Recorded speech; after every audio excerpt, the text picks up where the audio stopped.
Peeps dioramas are a fun spring project. They call for creativity, light crafting know-how, and, oh yeah, sugar-coated marshmallow animals. If you've never made one before, here are a few tips to ensure sweet success. Tip number 1. Measure your materials. Grab a ruler and measure the materials you plan to use for your diorama.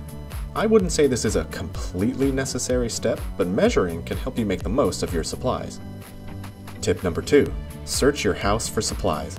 Believe it or not, you're surrounded by potential craft goodies. Maybe not literally, but you can probably find some in the kitchen drawers or maybe the recycling bin. Everyday items like printer paper, toothpicks, and cotton balls make great diorama materials. And things like cardboard tubes and bottle lids, stuff you'd normally throw away or recycle, can find new life as parts of your Mallow model. Ask yourself, what's the thing I'm trying to create? How can I create it with what I have? Look around your home for odds and ends you can repurpose into diorama magic. Diorama magic? Anyway, tip number 3. Dry your peeps. Under normal conditions, peeps are soft and squishy, perfect for human consumption. But for diorama purposes, that squishiness can be a problem.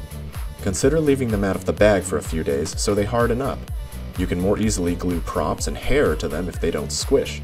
Speaking of glue, we used the craft kind on our peeps, but most glues should work just fine. Fair warning, some glues melt the peeps' sugar coating, so maybe lay off the hot glue gun.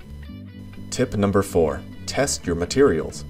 When you're combining a lot of different materials together, say plastic, cardstock, fabric, sugar, gelatin, corn syrup, anyway, you should test gluing samples of certain materials together before using the final version.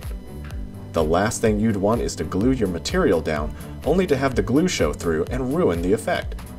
As an example, the glue showed through the cloth garden liner I used for my guitar amps, so I made sure to only glue around the perimeter and then, once it dried, hide the glue under gold gel pen.